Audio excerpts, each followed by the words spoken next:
नमस्कार दोस्तों, Hindi novel story explainer में आपका हार्दिक स्वागत है, जहां हर पन्ना एक नई कहानी और हर कहानी एक नया अनुभव लेकर आती है। यहां आपको सिस्टम, रोमांस और मैजिक की अनोखी कहानियां मिलेंगी। तैयार हो जाए इस शानदार सफर के लिए। अध्याय 712। जैसे ही उसने ये कहा, जो दोनों महिलाएं पहले हिचकिचा रही थीं, उनका चेहरा पीला पड़ गया। ऐसी स्थिति में, मिस्टर अर्जुन, चलो चलते हैं। अगर हम अभी नहीं निकले तो बहुत देर हो जाएगी, डू यूनियन ने आग्रह किया। उसकी राय में, अर्जुन की हैसियत को देखते हुए, वह ऐसे मामलों पर मजाक नहीं करेगा। ऊपर जरूर कुछ हुआ होगा। ठीक है। अर्जुन ने अपने हाथ पीछे कर लिए और जाने ही वाला था कि तभी कोई दौड़कर आया। छोटे कमीने, तुम क्या करने की कोशिश कर रहे हो? कोई दृश्य नहीं, भाड़ में जाओ। जैसे ही उस व्यक्ति ने बोलना समाप्त किया, अर्जुन की आंखों में उसे मारने की ठंडी नीयत चमक उठी। वह वास्तव में उस व्यक्ति पर हमला नहीं करना चाहता था, लेकिन ऐसा लग रहा था कि यह व्यक्ति उसका समय बर्बाद करने और उसके रास्ते में बाधा डालने पर तुला हुआ था। वह तो बस मौत को दावत दे रहा था। काली छाया अचानक रुक गई। अर्जुन ने एक कदम आगे बढ़ाया और हवा का एक झोंका हवा के झोंके में परिवर्तित हो गया, जो सीधे उस व्यक्ति की ओर बढ़ रहा था जिसने हमला किया था। दूसरे पक्ष का शरीर पत्थर जैसा लग रहा था और उसकी आंखें भय से भरी हुई थीं।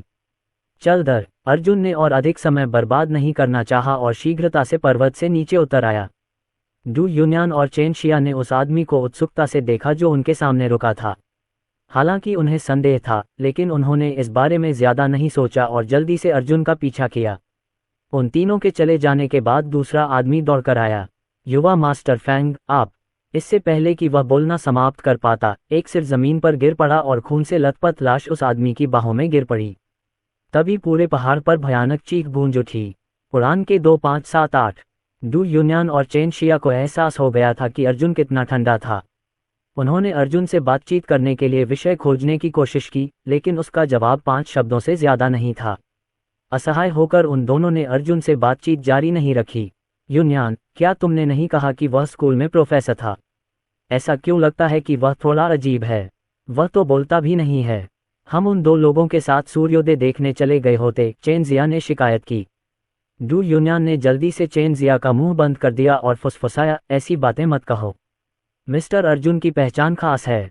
भूल जाओ, मैं तुम्हें यह नहीं समझाऊंगा। अगर मैं समझा भी दूं तो भी तुम नहीं समझ पाओगे। चेन जिया ने अर्जुन को संदेह भरी नजरों से देखा, लेकिन कुछ और नहीं कहा। इसके बजाय वह बुदबुदाते हुए बोली, खास पहचान? इतनी कम उम्र के किसी व्यक्ति में क्या खास बात हो सकती है? वह शायद सिर्फ अमीर घर में पैदा हुआ है और थोड़ा अमीर है। आधे घंटे बाद अंतर्राष्ट्रीय हवाई अड्डे पर विमान ने उतरना शुरू कर दिया। अर्जुन की धड़कनें तेज हो गईं जब उसने जमीन पर देखा। उसे लगा कि उसकी माँ कितनी खुश होगी जब उसे पता चलेगा कि उसका पति सुरक्षित है। 5 साल से ज्यादा समय के बाद आखिरकार उनका परिवार फिर से एक हो गया। उनका दिल खुशी से भर गया। जब विमान सफलतापूर्वक उतरा तो वह उठ खड़ा हुआ और डू यूनियन और चेन जिया को अनदेखा करते हुए जल्दी से चला गया। उसने अलविदा भी नहीं कहा। अर्जुन के रवैये से चेन जिया नाराज हो गई। उसने अपना सामान उठाया और डू यूनियन के साथ बाहर निकल गई। यूनियन, मैंने पहली बार ऐसा असभ्य आदमी देखा है। यह आदमी खुद को क्या समझता है?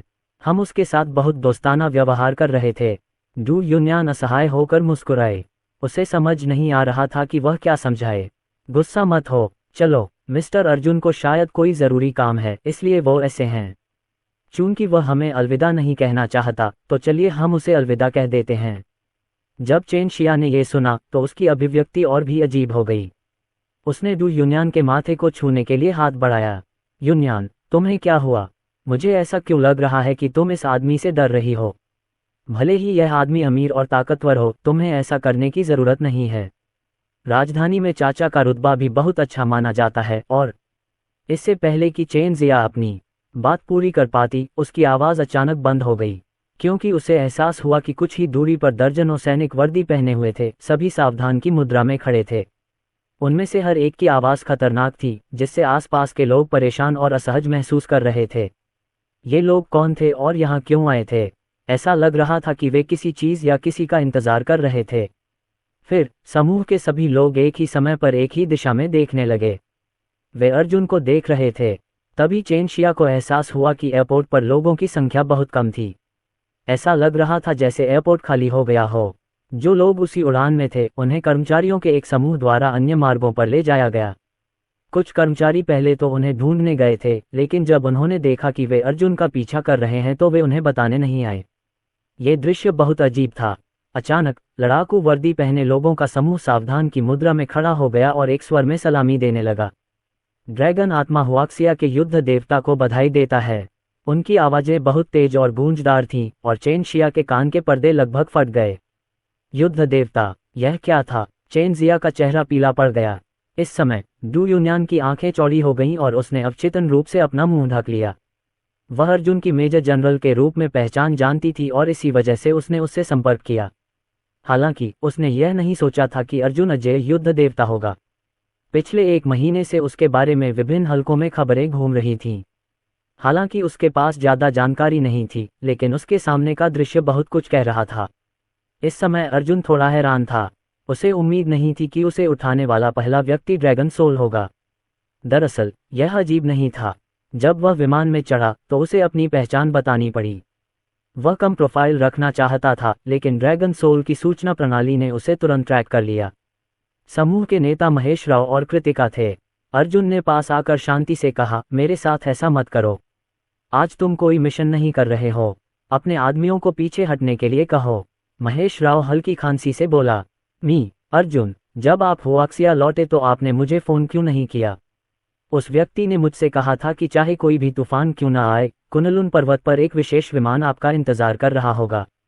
अर्जुन ने सिर हिलाया और सीधे मुद्दे पर आ गया। मल्होत्रा परिवार ठीक है ना? महेश राव ने अपनी छाती थपथपाए और गंभीरता से कहा, अर्जुन। हालांकि उस व्यक्ति ने उस समय लड़ाई की सारी खबरें छिपा ली थीं, फिर भी परिणाम अधिकांश लोगों के लिए स्पष्ट था। इसलिए हुआक्सिया में कोई भी मल्होत्रा परिवार को छूने की हिम्मत नहीं करता। इसके अलावा जो कोई भी मल्होत्रा परिवार को छूने की कोशिश करेगा, मैं उसके खिलाफ सबसे पहले खड़ा होऊंगा। तथापि ये सुनकर अर्जुन की आंखें सिकुड़ गईं। लेकिन क्या? महेश राव ने अर्जुन की ओर देखा और आगे कहा, अर्जुन, बात बस इतनी सी है कि पिछले एक महीने में मल्होत्रा परिवार के घर के ऊपर आसमान में कई अजीबोगरीब घटनाएं हुई हैं। मुझे नहीं पता कि कौन इस घटना को अंजाम दे रहा है। आसपास के इलाके के लोग इससे बहुत प्रभावित हुए हैं। हालांकि कुछ ट्रेंडिंग सर्च को इंटरनेट से हटा दिया गया है और मामले के प्रभाव को कम से कम किया गया है, फिर भी इसने बहुत दहशत पैदा की है। क्योंकि यह आपका परिवार है, इसलिए किसी ने कुछ कहने की हिम्मत नहीं की। बेशक अर्जुन को इसका कारण पता था। यदि उसका अनुमान सही था तो इन घटनाओं का कारण उसकी मां थी। उसके पिता की घटना के बाद से ही उसकी मां ने खुद को खेती के कमरे में बंद कर लिया था ताकि वह अंदर घुस सके। जब वह हुआक्सिया से चला गया तो वह उसे विदा करने के लिए भी बाहर नहीं आई। अब समय आ गया था कि उसकी मां खेती करना बंद कर दे। हालांकि उसे यह जानने की भी जिज्ञासा थी कि उसकी मां किस स्तर तक पहुंच गई है। महेश राव, मुझे मल्होत्रा परिवार के घर भेज दो। जी श्रीमान। अध्याय 713 कैपिटल सिटी में मल्होत्रा परिवार का निवास।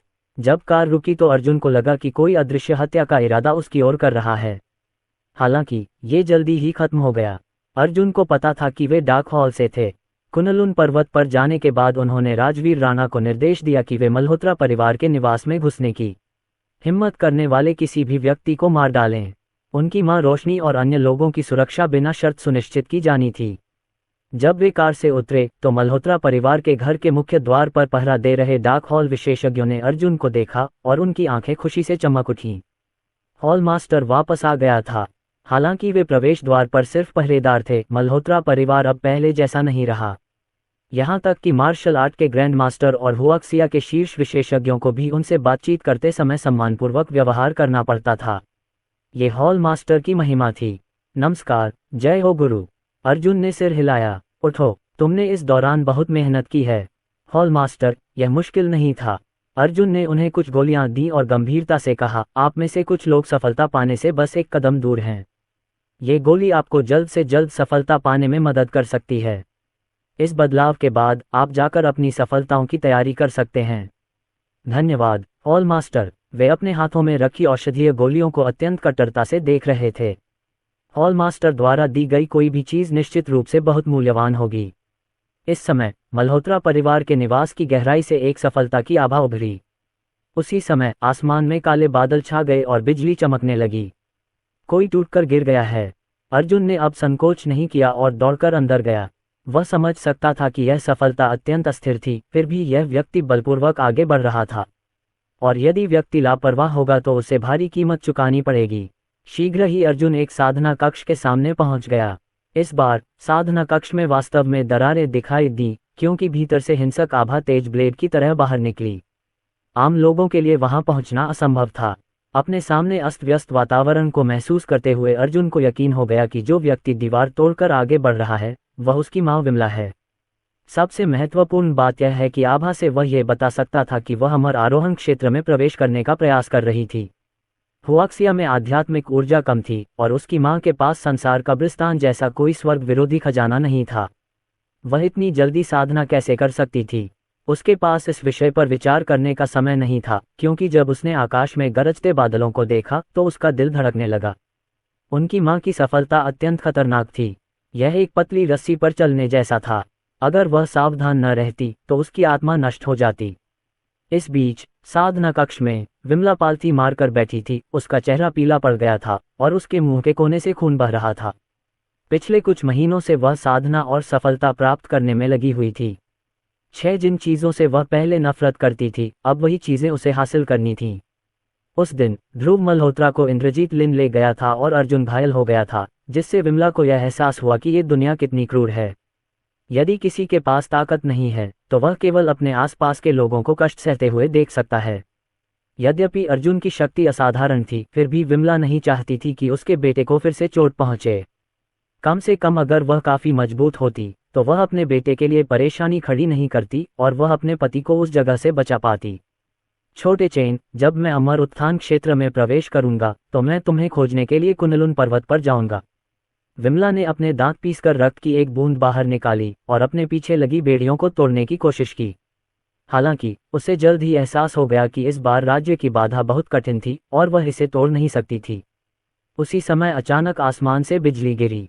बिजली का संकट इस समय प्रकट नहीं होना चाहिए था, लेकिन जियानगरों की लापरवाही भरी हरकतों ने इसे पहले ही ट्रिगर कर दिया था। पुची, विमला खुद को रोक नहीं पाए और मुंह से खून थूकने लगी, क्योंकि बिजली की मार ने उसे और खेती के कमरे को अपनी चपेट में ले लिया था। यहाँ तक कि दीवारें और खंभे भी टूटने लगे थे। इस समय विमला को मामले की गंभीरता का एहसास हुआ। वह इसे रोकना चाहती थी, लेकिन वह कुछ नहीं कर सकती थी। उसे ऐसा लग रहा था जैसे कोई ताकत उसे रोक रही हो। ये कैसे हो गया? वह देखती रही कि बिजली का प्रकोप उसके करीब आता जा रहा है। वह बंधनों से मुक्त होने के लिए संघर्ष करती रही, लेकिन ये बेकार था। वह भयभीत और शक्तिहीन महसूस कर रही थी, ठीक वैसे ही जैसे वह साधना शुरू करने से पहले महसूस करती थी। पहले तो वह खेती नहीं करना चाहती थी, लेकिन अपने परिवार के लिए उसने ऐसा किया। जैसे ही बिजली का कहर उसे निगलने वाला था, साधना कक्ष का काला लोहे का दरवाजा एक मुक्का से टूटकर खुल गया। तभी एक काली परछाई अंदर आई और विमला के सामने खड़ी हो गई। एक मामूली बिजली की विपत्ति मेरी मां को चोट पहुंचाने की हिम्मत कैसे कर सकती है? एक भयंकर गर्जना के साथ अर्जुन की आभा फूट पड़ी। उसके शरीर में रक्त ड्रैगन बाहर भागा और बिजली क्लेश से टकरा गया। टकराना, बिजली का कहर निराकार था, लेकिन खूनी ड्रैगन भी निराकार था। दोनों ताकतों की टक्कर से कोई दृश्यमान शॉकवेव उत्पन्न नहीं हुई, लेकिन फिर भी जमीन कांप उठी। फिर बिजली का कहर वास्तव में दुम मोड़कर भाग गया। हालांकि रक्त ड्रैगन ने हार नहीं मानी। उसने अपना विशाल मुंह खोला और उसे निगल लिया। निडर बिजली ने रक्त ड्रैगन के शरीर से बाहर निकलने की कोशिश की, लेकिन ऐसा नहीं कर सकी। एक बार फिर सब कुछ शांतिपूर्ण हो गया। विमला थोड़ी हैरान हुई जब उसने अर्जुन को अपने सामने खड़ा देखा। उसकी आंखें लाल हो गईं और वह बहुत उत्तेजित हो गई। यद्यपि वह एकांतवास में थी, फिर भी वह कुछ बार बाहर आई थी, लेकिन केवल थोड़े समय के लिए। उस समय वह सबसे पहले अर्जुन को ढूंढना चाहती थी, लेकिन वह नहीं कर पाए। उन्हें ये बताया जाने की उम्मीद नहीं थी कि अर्जुन पहले ही कुनलुन पर्वत में प्रवेश कर चुके हैं। इससे वह और भी अधिक उत्सुक हो गई। अब संकट के समय में उसका बेटा सचमुच वापस आ गया। छोटे चेन, क्या ये सचमुच तुम हो? विमला ने उत्साह से कहा। अर्जुन ने सिर हिलाया और अपनी मां के लिए एक गोली निकाली। उसी समय उसने अपनी उंगली उसके माथे पर रखी और अपनी सच्ची क्यूई को उसके शरीर में प्रवाहित किया, जिससे अराजक आभा का दमन हुआ। सौभाग्य से वह समय पर पहुंच गया, अन्यथा परिणाम अकल्पनीय हो सकते थे। माँ, आप ऐसा क्यों कर रही हैं? सफलताएं किस्मत और सफलता दर पर निर्भर करती हैं। अगर आप इस तरह से जबरदस्ती सफलता प्राप्त करेंगे तो यह आपके शरीर को नुकसान पहुंचाएगा। इसके अलावा ये सिर्फ साधना के बारे में नहीं है, बल्कि ताकत के बारे में भी है। जब विमला ने अर्जुन को उसे फटकारते हुए सुना तो उसे समझ में नहीं आया कि वह क्या जवाब दे। छोटे चेन, मैं बस तुम्हारी थोड़ी मदद करना चाहता हूँ। इसके अलावा तुम्हारे पिता इस समय बहुत मुश्किल में हैं। मुझे पता है कि कुनलुन पहाड़ों में मेरी ताकत का बखान करने लायक कुछ नहीं है, लेकिन कम से कम इससे तुम्हारी चिंता कम होगी। जब अर्जुन ने ये सुना तो उसने असहाय भाव से सिर हिलाया और कहा, माँ, आज से तुम 1 साल तक खेती नहीं करोगे। लेकिन विमला की बात पूरी होने से पहले ही अर्जुन ने कहा, और माँ, मेरे पास आपके लिए एक बहुत अच्छी खबर है। कल मैंने पिताजी को ब्लड अलायंस से बचाया और वहां सभी को मार डाला। मैं इस बार तुम्हें कुनलुन पर्वत पर ले जाने के लिए वापस आया हूँ। अब हमारे परिवार के फिर से एक होने का समय आ गया है। ये सुनकर विमला बहुत देर तक अचंभित रही। छोटे चेन, तुमने अभी क्या कहा? तुमने कहा कि तुमने तियानझेन को बचाया। विमला की आवाज कांप रही थी। अध्याय 714। वह जानती थी कि अर्जुन इस मामले में उससे झूठ नहीं बोलेगा, लेकिन फिर भी उसे ऐसा लग रहा था जैसे वह सपने में है। माँ, मैंने तुमसे कहा था कि चाहे वह कोई भी हो, मैं उस किसी को भी कुचल दूंगा जो हमारे परिवार के पुनर्मिलन के रास्ते में खड़ा होगा। लेकिन आपकी ताकत से यह कैसे संभव हुआ? विमला खड़ी हुई और अर्जुन की जांच की। जब उसे कोई चोट नहीं मिली तो उसने राहत की सांस ली। उसके बाद माँ बेटे ने बहुत देर तक बातें की और अर्जुन ने उन्हें कुनलुन पर्वत के बारे में कुछ बातें भी बताईं। बेशक उसने कुछ जानकारी भी छिपाई। उसकी माँ के लिए पहले से ही इस बात को स्वीकार करना कठिन था, इसलिए यदि उसने बहुत कुछ बता दिया तो संभवतः यह उसके लिए बर्दाश्त से बाहर हो जाएगा। छोटे चेन, हम कुनलुन पर्वत पर कब जा रहे हैं? आज या कल? अर्जुन ने कुछ क्षण सोचा, फिर कहा, कल। ठीक है, तुम अभी अभी वापस आए हो। माँ आज तुम्हारे लिए खुद खाना बनाएगी। विमला जाने और अर्जुन के लिए कुछ खाना तैयार करने के लिए तैयार थी। यद्यपि मल्होत्रा परिवार सर्वश्रेष्ठ शेफ को नियुक्त करने में सक्षम था, लेकिन उनकी मां के खाना पकाने का स्वाद किसी भी शीर्ष शेफ से बेहतर था। वह कुछ कदम चली और अचानक उसे कुछ ख्याल आया। वैसे लिटिल चेन, सान्या और रुक्सू हेवनली जस्टिस ग्रुप की अंतर्राष्ट्रीय परियोजनाओं से निपट रहे हैं और अभी तक वापस नहीं आए हैं। जहां तक झूया नाम की उस लड़की की बात है तो उसने जियांगन प्रांत में लौटने के बाद से कोई कदम नहीं उठाया है। एक और बात है, कुछ दिन पहले कैपिटल सिटी यूनिवर्सिटी की वो टीचर मल्होत्रा परिवार के पास तुम्हें देखने आई थी। उस समय उसके हाव भाव ठीक नहीं थे और उसका पूरा शरीर ठंडा था। हालांकि इससे पहले कि मैं कुछ कह पाता वो चली गई। ये सुनकर अर्जुन का दिल धड़क उठा। जब वह हुआक्सिया से कुनलुन पर्वतों के लिए निकला तो उसने सभी आवश्यक तैयारियां कर ली थीं, लेकिन वह विद्या और उसके राक्षसी रक्त जैसे ठंडे शरीर के बारे में भूल गया था। वह इतने लंबे समय से कुनलुन पर्वतों में था, इसलिए यह संभावना थी कि विद्या एक के हार पर लगा पृथ्वी आत्मा रहस्यमय पत्थर स्पष्ट रूप से पैशाचिक रक्तशीत काया को दबाने में असमर्थ था। ये कुनलुन पर्वत की 10 महान आपदाओं में से एक थी। एक बार जब ये पूरी तरह से सक्रिय हो जाती तो इसके परिणाम अकल्पनीय होते। माँ, क्या आपने देखा कि विद्या ने हार पहना है या नहीं? विमला ने भौहें सिकुड़ी और कुछ सेकंड तक सोचती रही, फिर अपना सिर हिला दिया। मुझे याद नहीं कि जब वह आई थी तो उसने हार पहना हुआ था। तुम्हारी बातों ने मुझे कुछ याद दिला दिया। उस समय वह लड़की किसी हार के बारे में खुद से बातें कर रही थी। हालांकि उसका रवैया बहुत अजीब था, कभी अच्छा तो कभी बुरा। अर्जुन को अब पूरा यकीन हो गया था कि राक्षसी रक्तशीत शरीर भड़क चुका है। हालात बेहद खतरनाक थे। बिना किसी हिचकिचाहट के अर्जुन जल्दी से बाहर चला गया। माँ, मैं थोड़ी देर के लिए बाहर जा रहा हूँ। मैं रात के खाने के लिए वापस आने की पूरी कोशिश करूंगा। विमला ने अर्जुन की लुप्त होती आकृति देखी और आह भरी। क्या ये हो सकता है कि लिटिल चेन भी इस लड़की में दिलचस्पी रखता है? अर्जुन सीधे महेश राव के पास गया, जो अभी भी दरवाजे के बाहर खड़ा था। मिस्टर अर्जुन, आप इतनी जल्दी बाहर क्यों आ गए? महेश राव ने अभी बोलना समाप्त ही किया था कि अर्जुन ने उन्हें बीच में रोक दिया।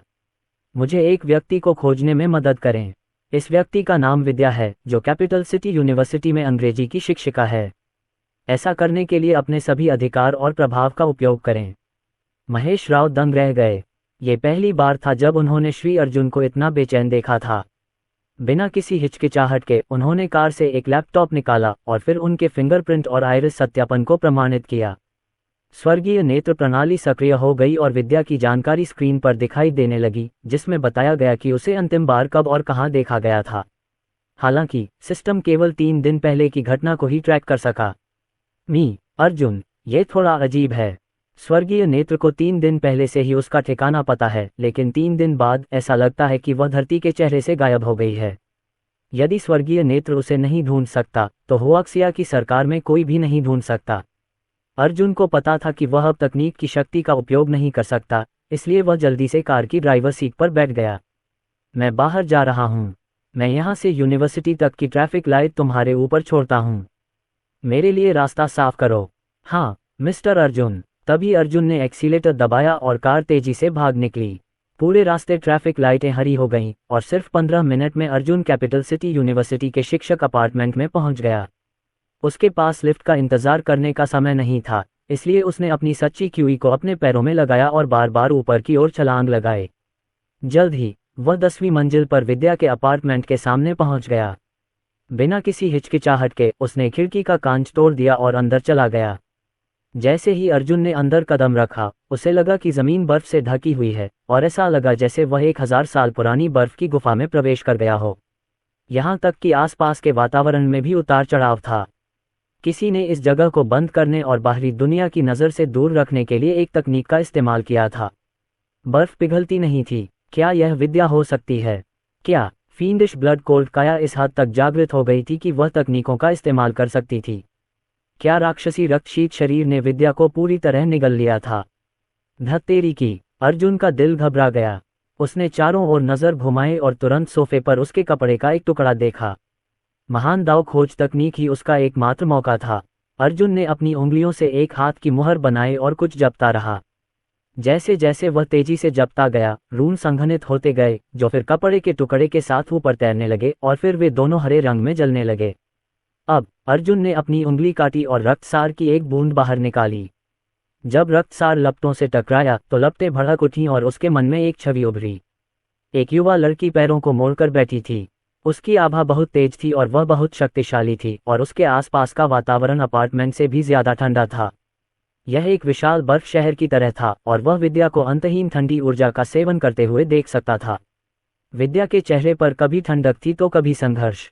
अचानक विद्या बोल पड़ी, तुम्हारी इच्छाशक्ति बहुत कमजोर है। मेरे द्वारा नियंत्रित होने पर ही तुम्हें मौका मिलेगा। जब मैं प्राचीन बर्फरोश तकनीक की साधना करता हूँ तो दुनिया में आपसे मुकाबला करने वाले लोगों की संख्या एक हाथ पर गिनी जा सकती है। संघर्ष मत करो, मुझे अपनी आत्मा खाने दो। और तुम किस बदबूदार आदमी के बारे में सोच रही हो? वह बदबूदार आदमी तुम्हें दर्द के अलावा कुछ नहीं दे सकता। जब तक तुम मजबूत हो, तुम दुनिया पर राज कर पाओगे और हर चीज पर हावी हो पाओगे। शाश्वत यौवन, शाश्वत जीवन। जब वह समय आएगा तो पुरुष केवल तुम्हारे अधीन होंगे।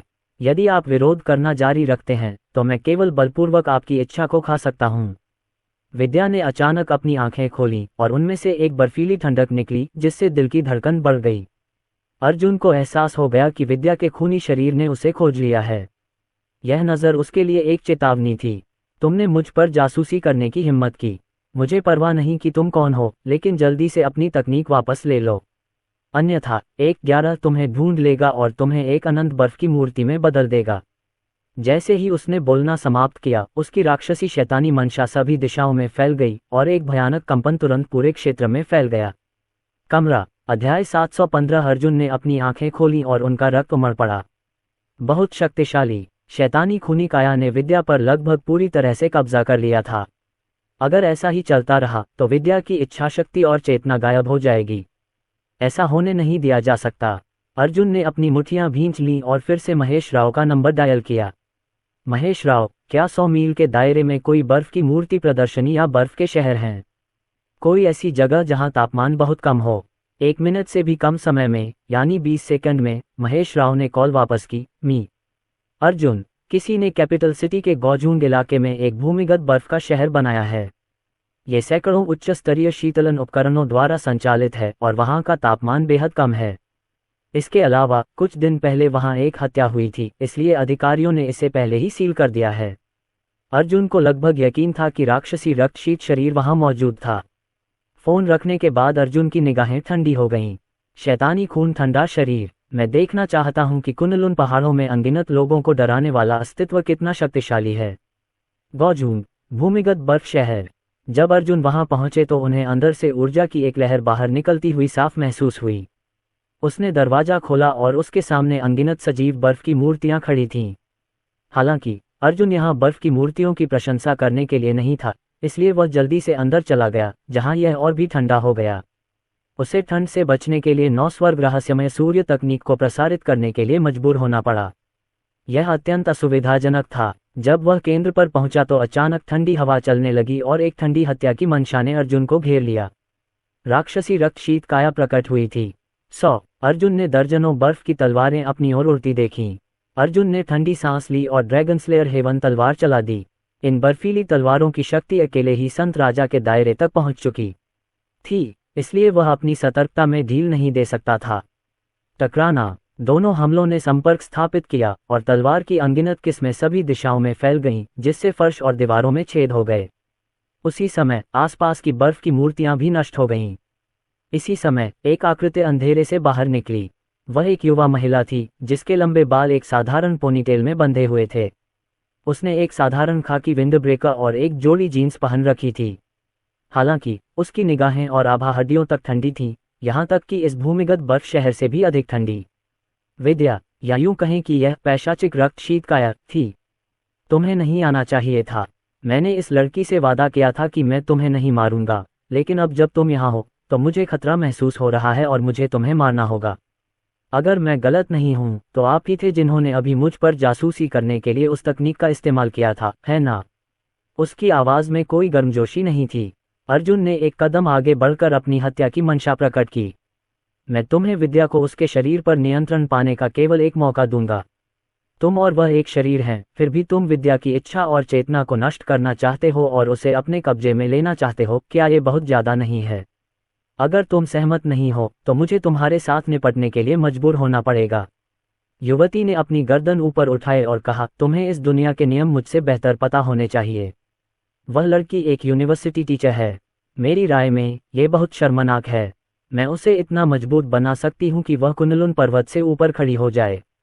वह जो चाहेगी उसका आनंद लेगी। उसकी आत्मा को खाने के बाद मैं कुनलुन पर्वत की यात्रा करूँगा। उस समय कौन मेरे रास्ते में खड़े होने की हिम्मत करेगा? वह युवती अत्यंत अहंकारी थी, क्योंकि उसे यह एहसास हो गया था कि अर्जुन तो मात्र एक पारलौकिक क्षेत्र का साधक है। हालांकि वह अर्जुन की तीव्र प्रगति से आश्चर्यचकित थी, लेकिन अब यह महत्वपूर्ण नहीं था। अंततः यह बच्चा अभी भी एक खतरा बना हुआ था और उसे जीवित रहने की अनुमति नहीं दी जा सकती थी। जब अर्जुन ने युवती के अहंकार भरे शब्द सुने तो उसने ड्रैगन स्लेयर स्वर्ग तलवार उसकी ओर तान दी। मैं नहीं डरता, चूंकि मैं तुम्हें पृथ्वी आत्मा रहस्यमय पत्थर से दबा सकता हूँ, इसलिए मैं तुम्हें यह इच्छा भी करवा सकता हूँ कि तुम मर जाओ। युवती ने ठंडी सांस ली और उसके हाथ में बर्फ की तलवार आ गई। वह तेजी से आगे बढ़ी और पलक झपकते ही अर्जुन के सामने पहुंच गई। बेटे, अगर तुम डरोगे नहीं तो भी मैं तुम्हें घुटने टेकने पर मजबूर कर दूंगा। उससे शीतल आभा की अंतहीन लहरें निकल रही थीं, जो अर्जुन को निगलने की धमकी दे रही थीं। तेज हवा चल रही थी और चारों ओर जानलेवा माहौल छा गया था। वातावरण मानो जम गया था। हालांकि जैसे ही बर्फ की तलवार अर्जुन को छूने वाली थी, वह हिल गया। अब तुम सचमुच बहुत मजबूत हो, लेकिन तुम एक बात भूल गए हो। क्या? युवती ने अवचेतन मन से पूछा। अर्जुन ने व्यंग्यपूर्वक कहा, तुम भूल गए कि मैं इस संसार में मौजूद हूँ। जैसे ही उन्होंने बोलना समाप्त किया, अर्जुन ने एक कदम आगे बढ़ाया और उनके शरीर से बिजली चमक उठी तथा उनका आभामंडल अचानक बढ़ गया। वह पारलौकिक क्षेत्र साधक नहीं था, यह एक संत क्षेत्र साधक की आभा है ना? अर्जुन के परिवर्तन को महसूस करते हुए युवती के चेहरे पर आश्चर्य की झलक दिखी। हालांकि बस इतना ही। मुझे परवाह नहीं कि तुम किस साधना स्तर तक पहुंच चुके हो। बस मर जाओ। उसकी बर्फ की तलवार अचानक नीचे गिर पड़ी, जिससे तलवार की क्यूई बह निकली। चूंकि तुमने मुझे अपनी बर्फ से सील करने की कोशिश की है, इसलिए आज मैं अपनी प्रचंड ज्वाला से सब कुछ भस्म कर दूंगा। अर्जुन क्रोधित होकर दहाड़ा, क्योंकि उसके शरीर से अमर ज्वालाएं निकलीं, जो फिर ड्रैगन स्लेयर स्वर्ग तलवार के चारों ओर कुंडलित हो गईं। आग की लपटें फैल गईं और एक शक्तिशाली तलवार की आभा फैल गई। अर्जुन का शरीर अग्नि के समुद्र से घिरा हुआ था। बर्फ की मूर्तियां पिघल गईं, जमीन भी पिघलने लगी और यहाँ तक कि बर्फ की तलवार भी धीरे धीरे पिघलने लगी। युवती ने आश्चर्य से पूछा, ये कैसी ज्वाला है? हालांकि इससे पहले कि वह कुछ समझ पाती, अर्जुन की जलती हुई तलवार उस पर गिर पड़ी। चारों ओर तलवार की भयावह आभा छा गई और फिर धमाका, जोरदार विस्फोट हुआ और युवती के हाथ में बर्फ की तलवार टूट गई। वह अपने शरीर में खून के दौरे को साफ महसूस कर सकती थी। उसने अपना मुंह खोला और खून का एक घूंट थूक दिया। पीछे की ओर उड़ते हुए उसकी आंखें सिकुड़ गईं। ये बच्चा इतना डरावना कैसे हो गया? उस हमले की शक्ति संत राजा के दायरे तक पहुंच गई थी। अध्याय 716 टकराना। उसका शरीर दीवार से टकराया, जिससे दीवार टुकड़ों में बिखर गई। जैसे ही वह जमीन पर उतरी, लड़की ने अपना हाथ खोला, जमीन से ठंडी हवा का झोंका आया, जिसने उसे सहारा दिया और वह उठ खड़ी हुई। Dang dang dang. लड़की कुछ कदम पीछे हटी और अपने आप को स्थिर किया। उसने दूर से अर्जुन को घूर कर देखा और ठंडे स्वर में पूछा, तुम वास्तव में कौन हो? अर्जुन ने ड्रैगन स्लेयर हेवन स्वॉर्ड को जमीन पर रख दिया। फिर उसकी उदासीन नज़र सीधे उस पर पड़ी। शरीर विद्या को वापस दे दो। मैं तुम्हें उसके शरीर में रहने की अनुमति दे सकता हूं, लेकिन मैं तुम्हें उस पर कब्जा करने की अनुमति नहीं दूंगा। अर्जुन ने कभी भी राक्षसी रक्तशीत काया को नष्ट करने के बारे में नहीं सोचा था। कुनलुन पर्वत की 10 महान विपत्ति कायाएं इतनी आसानी से नष्ट नहीं की जा सकती थीं। इसके अलावा विद्या का फील्डिश ब्लड कोल्ड फिजिक्स से भी गहरा संबंध था। अगर एक पक्ष को कुछ हो जाता तो दूसरे पक्ष को भी नुकसान होता। इस प्रकार अब वह केवल एक ही काम कर सकता था, वह था पैशाचिक रक्तशीत काया को दबाना। जब विद्या का साधना स्तर काफी ऊंचा हो जाएगा तो वह इसे स्वयं नियंत्रित करने में सक्षम होगी। उस समय विद्या की साधना की गति और शक्ति किसी भी अन्य की तुलना में अधिक भयानक होगी। युवती ने मुंह से खून थूका, लेकिन वह डगमगाई नहीं। मैं मानती हूं कि मैंने तुम्हें कमा का था। अगर मुझे पता होता कि तुम इतने शक्तिशाली हो तो मैं तुम्हें विश्वविद्यालय में ही मार देती। मैं तुम्हें यह भी बता सकता हूं कि मैं इस लड़की की आत्मा को उसके भले के लिए खा रहा हूं। क्या तुमने यह नहीं देखा कि हुआक्सिया में अधिक से अधिक साधक हैं? जिस समय आप गायब हुए उस दौरान राजधानी में कम से कम 40 साधक दिखाई दिए। उनमें से ज्यादातर कुनलुन पर्वतों के प्रमुख संप्रदायों से थे। अरुणालोन ही उन्हें डराकर यहाँ भागने के लिए काफी था, और अभी 3 दिन पहले ही किसी ने विद्या को ढूंढ निकाला। अगर मैं न होता तो इस लड़की को धोखे से कुनलुन पहाड़ों पर ले जाया जाता। इसके अलावा किसी को पहले ही पता चल गया है कि उसका शरीर कितना अनोखा है। अगर मैं उसके शरीर पर कब्जा नहीं करूंगा तो उसकी रक्षा कौन करेगा? मैं इस लड़की की कायरता के कारण खुद को नुकसान नहीं पहुंचाना चाहता। ये शब्द सुनकर अर्जुन की आंखें सिकुड़ गईं। उसने राजधानी में कुछ साधकों को आते देखा था। उसे लगा कि वे ये शितियान को ढूंढने आए हैं, लेकिन ऐसा लग रहा था कि यही एकमात्र कारण नहीं था। कुनलुन पर्वतों के संप्रदायों ने पहले ही देख लिया था कि हुआक्सिया में एक प्रतिभाशाली व्यक्ति है। अगर उन्हें ये शितियान जैसा कोई व्यक्ति मिल जाए तो उनके संप्रदाय निश्चित रूप से लंबे समय तक समृद्ध होंगे। कुछ संप्रदायों ने तो विद्या से संपर्क भी किया था। विद्या का पैशाचिक रक्तशीत शरीर न केवल साधना में अत्यंत प्रतिभाशाली था, बल्कि यह कुछ पुराने राक्षसों के लिए एक महान टॉनिक भी था। उसके शरीर में मौजूद शैतानी खून उनकी साधना की कुछ बेड़ियों को तोड़ने के लिए पर्याप्त था, और उसके रक्तसार का उपयोग गोलियों को परिष्कृत करने के लिए भी किया जा सकता था। अर्जुन को डर था कि ये संप्रदाय विद्या के प्रति ऐसी बुरी नीयत रखेंगे। आखिर कुनलुन पर्वत एक क्रूर स्थान था। युवती ने अर्जुन की हिचकिचाहट देखी और आगे बोली, क्या तुम अब भी मुझे रोकना चाहते हो? अर्जुन की हैरानी दूर हुई। उसने अपनी मुट्ठी भींची और ड्रैगन स्लेयर हेवन स्वॉर्ड को लड़की की ओर तान दिया। आज से विद्या मेरी सुरक्षा में रहेगी और तुम आज्ञाकारी होकर उसका शरीर लौटा दोगे। युवती का चेहरा ठंडा था। क्या तुम सचमुच सोचते हो कि मैं तुमसे डरता हूँ? शैतानी खून, गाढ़ा हो जाओ। युवती की उंगली से रक्तसार की एक बूंद बाहर निकाली गई। जब रक्तसार की यह बूंद दिखाई दी तो तापमान काफी कम हो गया और ठंडी हवा की लहरें बह गईं। फिर पलक झपकते ही रक्तसार बिखर गया और असंख्य हिमखंडों में परिवर्तित हो गया, जिनसे सघन आध्यात्मिक ऊर्जा निकल रही थी। बर्फ के टुकड़े एक दूसरे से बहुत अधिक मात्रा में जमा हो गए थे और अर्जुन की ओर बढ़ रहे थे, जिससे उसके भागने का रास्ता बंद हो गया। बेटे, तुमने मेरा रास्ता रोक दिया है। चूंकि ऐसा है, इसलिए तुम मेरे लिए एक कदम बनोगे। जब असंख्य हिमखंड हवा में उड़ रहे थे तो एक तीव्र ध्वनि उत्पन्न हो रही थी। उसकी राय में भले ही इस बच्चे की ताकत खराब नहीं थी, लेकिन वह इस हमले को रोक नहीं पाएगा। आखिरकार फाइंडिश ब्लड कोल्ड फिजिक का रक्तसार बेहद कीमती था, और इसका उपयोग करके उसे एक ऐसी शक्ति के साथ विस्फोट करने की अनुमति मिली जो संत राजा के दायरे से कहीं आगे निकल गई। यह उसका सबसे बड़ा तुरुप का पत्ता था। अर्जुन ने अपनी ओर तेजी से आ रहे हिमखंडों को देखा और महसूस किया कि कुछ गड़बड़ है। उसने ड्रैगन स्लेयर हेवन तलवार को मोड़ दिया और उसे ढाल के रूप में इस्तेमाल किया। उसी समय उसके दूसरे हाथ ने तुरंत एक मोहर बना ली और उसके शरीर पर आभा बढ़ गई, जैसे तलवार ने उसके शरीर को घेर लिया हो। तो क्या हुआ अगर यह शैतानी खून है? मैं फिर भी इसे तोड़ दूंगा। जैसे ही हिमखंड उसके पास पहुंचने वाले थे, उसने अपनी तलवार को दोनों हाथों से पकड़ लिया और असंख्य दांव तलवार तकनीक का इस्तेमाल किया। चेन त्यानली की तलवार तकनीक को कौन रोक सकता था? एक क्षण में दोनों शक्तियां हवा में टकरा गईं, जिससे चिंगारियां उड़ने लगीं और आघात तरंगें फैल गईं। दोनों सेनाएं बराबरी की लग रही थीं, लेकिन असलियत में अर्जुन का खून खौल रहा था और वह पीछे हटता जा रहा था। राक्षसी रक्तसार की शक्ति बहुत हिंसक थी। अगर वह पीछे नहीं हटता तो परिणाम बहुत गंभीर होते। डिंग! अनगिनत हिमखंड टुकड़ों में बिखर गए। ये देखकर कि अर्जुन उसका मुकाबला नहीं कर सकता, युवती की आंखों में घृणा की चमक आ गई। फिर वह अर्जुन पर टूट पड़ी। उसका हथियार इस्तेमाल करने का कोई इरादा नहीं था। उसने अपनी मुट्ठी भींची और उसे अर्जुन की छाती पर दे मारा। हालांकि अर्जुन भी पीछे नहीं हटे। उसने बलपूर्वक अपने उफनते हुए खून को दबाया और अपना हाथ आगे बढ़ाया। उसने जल्दी से दूसरे पक्ष की कलाई पकड़ ली, जो बहुत ठंडी थी। दूर रहो मुझसे। जब युवती ने देखा कि अर्जुन ने उसे छूने की हिम्मत की है, तो उसके चेहरे पर क्रोध की एक झलक उभर आई। उसका दूसरा हाथ बिजली की तरह तेज था, मानो वह एक ब्लेड में बदल गया हो और अर्जुन की ओर वार कर रहा था। नज़दीकी मुकाबले के मामले में मुझे कभी किसी से डर नहीं लगा। अचानक अर्जुन की उदासीन आवाज़ गूंजी। तभी उसके शरीर के चारों ओर बिजली की अनगिनत चमकें चमक उठीं और रक्त ड्रैगन की शक्ति उसकी भुजा में प्रवाहित हो गई। जिस हाथ ने पहले दूसरे पक्ष की कलाई पकड़ी हुई थी, उसने अचानक बल लगाया, जिससे उसका शरीर मुड़ गया और वह दूर जा गिरी।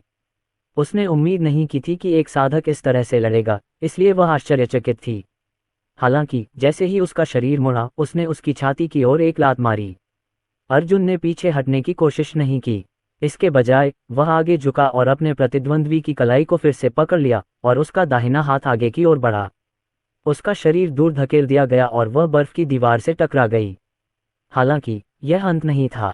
अर्जुन ने उसे संभलने का मौका नहीं दिया और जल्दी से उसके पीछे आ गया। ये देखकर कि वह आगे बढ़ने वाली है, उसने दोनों हाथों से उसकी कलाइयों को पकड़ लिया और अपनी सच्ची क्यूई को इकट्ठा करके उसे बलपूर्वक रोक दिया। मुझे जाने दो। अध्याय 717 ब्लड ड्रैगन आओ। अर्जुन ने दहाड़ लगाए और खूनी अजगर उसके शरीर से बाहर निकल आया। वह कुछ सेकंड तक आसमान में मंडराता रहा, फिर उनके सामने आ गया और उन्हें कसकर बांध दिया। अर्जुन, अगर तुम मुझे नहीं छोड़ोगे तो मैं वादा करती हूं कि तुम एक भयानक मौत मरोगे, युवती ने ठंडे और गुस्से से कहा। वह अपमान से आग बबूला हो गई। विद्या की आत्मा, जो फंस गई थी, पहले से ही मुक्त होने लगी थी। धत्तेरी की, अगर तुम अभी नहीं गए तो मैं खुद को नष्ट कर लूंगा और मर जाऊंगा। ज्यादा से ज्यादा हम साथ साथ मरेंगे। जैसे ही उसने बोलना समाप्त किया, उसकी आंखों की ठंडक गायब हो गई और उसकी जगह शर्म और दृढ़ संकल्प की झलक आ गई। आप मिस्टर अर्जुन को चोट नहीं पहुंचा सकते। युवती के चेहरे पर अचानक से भाव बदल गए। वह जानती थी कि विद्या की आत्मा पूरी तरह से जाग चुकी है और इस बार उसे परिष्कृत करना और खा जाना असंभव है। उसी समय अर्जुन के शरीर के चारों ओर बिजली के बोल्ट लगातार उसके शरीर पर प्रहार कर रहे थे। यह असहनीय था। उसने अर्जुन को तीखी नज़र से देखा। अगली बार जब मैं जागूंगा तो तुम पहले व्यक्ति होगे जिसे मैं मारूंगा। जैसे ही उसने बोलना समाप्त किया, आसपास की ठंडक अचानक गायब हो गई और उसने अपनी आंखें बंद कर लीं। 3 सेकंड बाद उसने फिर से अपनी आंखें खोलीं। हालांकि इस बार उसकी आंखों में हत्या का कोई इरादा नहीं था, बस उलझन और शर्म थी। मिस्टर अर्जुन, क्या ये थोड़ा ज्यादा तेज नहीं है? अचानक विद्या की कोमल आवाज गूंजी। उसे लगा कि यह बात जोर से कहना थोड़ा मुश्किल है। अर्जुन ने जब आवाज सुनी तो वह दंग रह गया और उसे देर से एहसास हुआ कि वह राक्षसी रक्षित शरीर अब अस्थायी रूप से सो गया है। इस समय उसके सामने जो था वह असली विद्या थी। उन्होंने जल्दी से उसे छोड़ दिया और समझाया, विद्या, अभी अभी ये थोड़ा अचानक हुआ। मैंने ये जानबूझकर नहीं किया। विद्या का चेहरा लाल हो गया था और उसकी सांसें थोड़ी तेज चल रही थीं। उसे नहीं पता था कि क्यों, लेकिन जैसे ही अर्जुन ने उसे जाने दिया, उसे थोड़ी निराशा हुई। अर्जुन यूनिवर्सिटी से काफी समय से गायब था। इस दौरान वह घर लौटते समय अक्सर अपने सामने वाले फ्लैट के दरवाजे पर नजर डालती थी। हालांकि वह दरवाजा फिर कभी नहीं खुला। पूर्व प्रोफेसर ये अब नहीं रहे और उनके स्थान पर साधक अर्जुन आ गए। विद्या ने अपनी मनस्थिति को ठीक किया। हालांकि उसका चेहरा अभी भी लाल था, फिर भी वह पलटकर अर्जुन की ओर देखने लगी। अच्छा, चलो मान लेते हैं कि अभी कुछ नहीं हुआ। वैसे मिस्टर अर्जुन, आप कब वापस आए? इन दिनों मेरी यादें थोड़ी धुंधली हो गई हैं। उस महिला की आवाज़ बार बार गूंजती रहती है और मैं टूटने ही वाला हूँ। इसके अलावा श्री अर्जुन, आपने मुझे जो पृथ्वी आत्मा रहस्यमय पत्थर दिया था वह भी कुछ दिन पहले टूट गया। तभी अर्जुन को कुछ याद आया। उसने संसार कब्रिस्तान से एक पृथ्वी आत्मा रहस्यमय पत्थर निकाला और अपनी उंगलियों से एक हाथ की मुहर बनाई। फिर पृथ्वी आत्मा रहस्यमय पत्थर पर एक सुनहरा प्रकाश चमक उठा। फिर अर्जुन ने एक रस्सी ढूंढी, उसे पृथ्वी आत्मा रहस्यमय पत्थर के माध्यम से पार किया और विद्या की गर्दन के चारों ओर बांध दिया। विद्या, ये पृथ्वी आत्मा रहस्यमय पत्थर केवल 1 महीने के लिए ही पैशाचिक रक्तशीत काया को दबा सकता है। यदि इस अवधि के दौरान ये क्षतिग्रस्त हो जाता है तो आपको मेरी तलाश करनी होगी। विद्या ने अपनी गर्दन पर पड़े चमकदार पत्थर को देखा और गंभीरता से सिर हिलाया। ठीक है, लेकिन मिस्टर अर्जुन, अगर आप लंबे समय के लिए चले गए तो क्या होगा अगर फिएंडिश ब्लड कोल्ड फिजिक फिर से बाहर आ गया? अर्जुन कुछ सेकंड के लिए झिझका और गंभीर भाव से विद्या की ओर देखने लगा। मैं आपसे पूछता हूँ, क्या आप अपनी वर्तमान अच्छी नौकरी और साधारण जीवन छोड़ने को तैयार हैं? मैं आपको हुआक्सिया में एक और जगह ले चलूंगा। हालांकि वह जगह बेहद खतरनाक है, यहाँ तक कि साधकों के लिए भी। आप मना कर सकते हैं। इस तरह मैं हर महीने राजधानी में वापस आऊंगा और आपको पैशाचिक रक्तशीत काया को दबाने में मदद करूंगा। अर्जुन की बात पूरी होने से पहले ही विद्या ने कहा, श्री अर्जुन, मैं तैयार हूं। आपने जिस जगह का जिक्र किया है वह कुनलुन पर्वत होना चाहिए, है न? कुछ दिन पहले एक बूढ़ी औरत मुझे ढूंढने आई थी। उसने कहा कि वह उत्तरी नीदर संप्रदाय की एक बुजुर्ग है और मुझे कुनलुन पर्वत में उत्तरी नीदर संप्रदाय में साधना के लिए ले जाना चाहती है। तुम सहमत हो? अर्जुन ने भौहें सिकोड़ी। विद्या ने सिर हिलाया। उस समय मैंने अनुमान लगाया कि श्री अर्जुन कुनलुन पर्वत पर गए हैं, इसलिए मैं अंदर जाकर देखना चाहती थी, इसलिए मैंने सहमति दे दी। हालांकि उसके बाद वह बूढ़ी औरत फिर से मुझे ढूंढने नहीं आई। स्वाभाविक रूप से अर्जुन विद्या को उत्तरी पाताल संप्रदाय के साथ जाने नहीं देंगे। भले ही वे वास्तव में विद्या का पोषण करना चाहते हों, लेकिन साधारण संप्रदाय ऐसा करने का जोखिम नहीं उठा सकते थे। दुष्ट रक्तशीत काया ऐसी चीज थी जिसे केवल कुनलुन पर्वतों के शीर्ष संप्रदाय ही पोषित कर सकते थे। आज ही अपना सामान पैक करके जाओ। कल सुबह मैं तुम्हें कुनलुन पर्वत पर ले चलूंगा। जहां तक उत्तरी नीदर संप्रदाय का सवाल है, उनके बारे में चिंता करने की कोई जरूरत नहीं है। हाँ मिस्टर अर्जुन, विद्या ने आज्ञाकारी भाव से सिर हिलाया। उसके विचार से कुनलुन पर्वत में प्रवेश करने का मतलब था कि वह अर्जुन के साथ लंबे समय तक रह सकती थी। ये वह चीज थी जिसका उसने हमेशा सपना देखा था, तो फिर वह क्यों मना करेगी? अर्जुन विद्या को मल्होत्रा परिवार के घर भोजन के लिए आमंत्रित करना चाहता था, लेकिन विद्या ने उसे मना कर दिया था। वह अस्त व्यस्त अवस्था में थी और नहीं चाहती थी कि कोई भी उसे इस तरह देखे, खासकर अर्जुन की माँ। अर्जुन ने जिद नहीं की। उसने डाक हॉल से 2 विशेषज्ञों को विद्या के साथ यूनिवर्सिटी जाने को कहा, जबकि वह मल्होत्रा परिवार के निवास के केंद्रीय भवन के लिविंग रूम में चला गया। जैसे ही वह दरवाजे से अंदर आया, एक जानी पहचानी खुशबू उसकी नाक में घुस गई और एक आकृति अर्जुन की बाहों में आ गिरी। छोटे चेन, तुमने आखिरकार वापस आने का सोचा। मुझे आंटी का फोन आया था। मैं अपनी मीटिंग भी छोड़कर तुरंत यहाँ आ गया। बताओ, इस दौरान कुनलुन पहाड़ों में रहते हुए तुम्हारा क्या हाल रहा? क्या तुम्हें कोई खूबसूरत महिला मिली? अध्याय 718। अर्जुन ने सान्या को गले लगाया और बोलने ही वाला था कि उसे खांसी की आवाज सुनाई दी। विमला बर्तन लेकर बाहर आए, लेकिन उसने केवल उन पर नजर डाली और फिर रसोई में वापस चली गई, ये दिखावा करते हुए कि उसने बर्तन नहीं देखे। सान्या ने जल्दी से खुद को अर्जुन की पकड़ से छुड़ाया और विनम्रता से बोली, ये सब तुम्हारा दोष है। अर्जुन ने अपनी नाक रगड़ी और लिविंग रूम की तरफ देखा। उसने उत्सुकता से पूछा, रुक्सु तुम्हारे साथ वापस नहीं आई? अगर रुक्सु को पता होता कि तुम वापस आ गए हो तो वह निश्चित रूप से वापस आ जाती, सान्या ने जल्दी से समझाया। हालांकि वह अब हुआक्सिया में नहीं है। हाल ही में हेवनली जस्टिस ग्रुप अंतर्राष्ट्रीय स्तर पर अपने बाजार का विस्तार कर रहा है। रूबी नेशन में कुछ हुआ है और उन्हें बातचीत करने के लिए किसी प्रभारी की आवश्यकता है। रुक्सु ने आज सुबह वहां के लिए उड़ान भरी। वह शायद तभी वापस आएगी जब वह मामला सुलझ जाएगा। अब स्वर्गीय न्याय समूह अर्जुन के लिए ज्यादा उपयोगी नहीं था। इसका एकमात्र लाभ यह था कि अर्जुन हुआक्सिया में किसी चीज की खोज के लिए जितना चाहे उतना पैसा खर्च कर सकता था। कुनलुन पर्वत भी हुआक्सिया का हिस्सा थे। प्राचीन काल में हुआक्सिया एक युद्ध क्षेत्र भी था। यदि वह सचमुच कुछ प्राचीन खंडहर ढूंढना चाहता तो ये भी संभव था। आज जब वे कैपिटल सिटी के लिए विमान से वापस आए तो उन्होंने विमान में पत्रिकाओं पर नजर डाली और पाया कि हेवनली जस्टिस ग्रुप बाजार मूल्य के हिसाब से दुनिया की शीर्ष 10 कंपनियों में से एक बन गई है। हालांकि क्योंकि heavenly justice group stock market में सूचीबद्ध नहीं था, इसलिए उनका वित्तीय डेटा सार्वजनिक नहीं था और इस प्रकार जो लोग उन्हें रैंकिंग दे रहे थे वे केवल अटकलें लगाकर ही ऐसा कर सकते थे। यदि यह बात सचमुच सार्वजनिक हो जाए तो हेवनली जस्टिस ग्रुप बाजार मूल्य के हिसाब से नंबर 1 कंपनी हो सकती है। रोशनी को इतनी मेहनत करने की जरूरत नहीं थी, लेकिन ये स्पष्ट था कि वह हेवनली जस्टिस ग्रुप को एक बच्चे की तरह मानती थी। आखिरकार वह शुरू से ही इसका हिस्सा रही थी। इसके बाद अर्जुन ने रोशनी की राय जानने के लिए विदेश फोन किया। हालांकि रोशनी बहुत उत्साहित थी, लेकिन स्वर्गीय न्याय समूह के वैश्विक हो जाने के बाद कुन-लुन पर्वत पर जाने का निर्णय लेने से पहले वह कुछ सेकंड के लिए हिचकिचाई। अर्जुन ने उसे मनाने की कोशिश नहीं की। रोशनी पहले ही साधना के मार्ग पर कदम रख चुकी थी, इसलिए वह अपनी रक्षा करने में सक्षम थी। भले ही वह खतरे में हो, डार्क हॉल और हुआक्सिया उसकी रक्षा करेंगे। इस प्रकार यह असंभव था कि उसके साथ कुछ भी हो।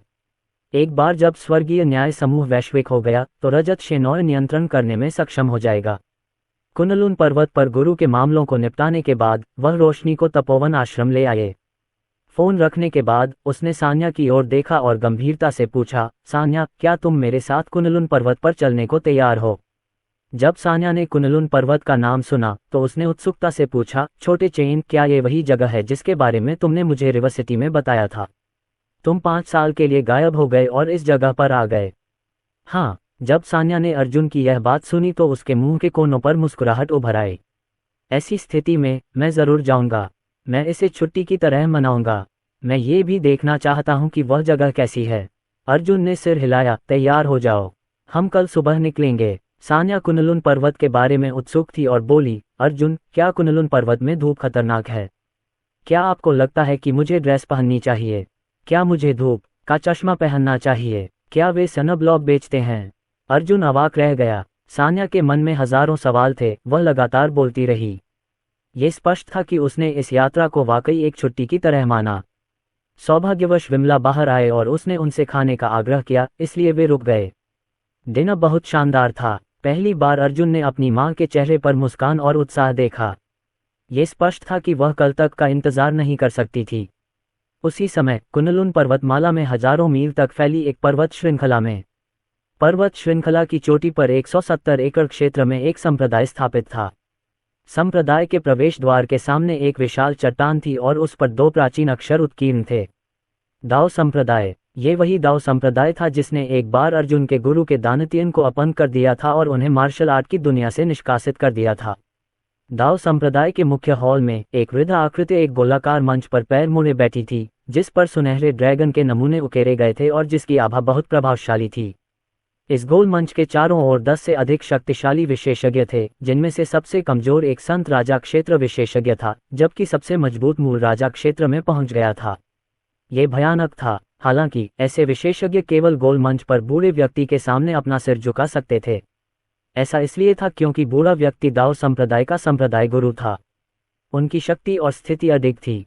अचानक बूढ़े आदमी ने अपनी आंखें खोली और अपनी नजर नीचे खड़े लोगों पर घुमाई। क्या हाल ही में कुन-लुन पर्वतों में कोई प्रतिभाशाली व्यक्ति दिखाई दिया है? संप्रदाय में हमारे रक्त वंश के साथ कुछ समस्याएं हैं। यदि कोई और राक्षसी प्रतिभाएं नहीं हैं, तो दाओ संप्रदाय कुन-लुन पर्वतों में एक शीर्ष संप्रदाय कैसे बन सकता है? हरे रंग का लबादा पहने एक बूढ़ा आदमी बाहर खड़ा होकर अपने हाथों को कपड़े की तरह मोड़ रहा था। संप्रदाय गुरु, जब आप एकांतवास में थे तो वहां एक अद्वितीय विशेषज्ञ प्रकट हुआ। हालांकि ये प्रतिभाशाली व्यक्ति अत्यंत रहस्यमय है और उसे ढूंढना अत्यंत कठिन है। इसके अलावा हरे वस्त्र पहने बुजुर्ग की बातें अचानक रुक गईं। और क्या? बोलो, अगर तुम टालमटोल करते रहे तो मैं तुम्हारी दिव्य आत्मा को अवश्य नष्ट कर दूंगा। संप्रदाय का गुरु धीमी आवाज में बोला, लेकिन उसके शब्द बर्फ जैसे ठंडे थे और उसकी हत्या की मंशा ने सभी के चेहरों को पीला कर दिया।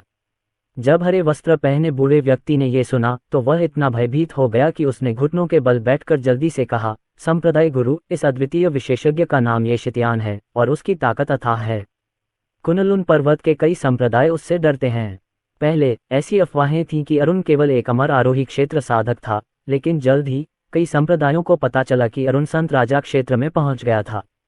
इसके अलावा कुछ दिनों पहले जो हुआ उससे ये साबित हुआ कि अरुण संभवतः मूल क्षेत्र साधक है या उससे भी ऊपर। संप्रदाय के गुरु ने अपनी भौहें उठाईं और ठंडे स्वर में कहा, अगर कुन-लुन पर्वत से अफवाहें आती हैं कि 3 लोग बाघ बन सकते हैं, तो क्या आप उन पर विश्वास करेंगे? ये सब बकवास है। चलो कुछ और बात करते हैं।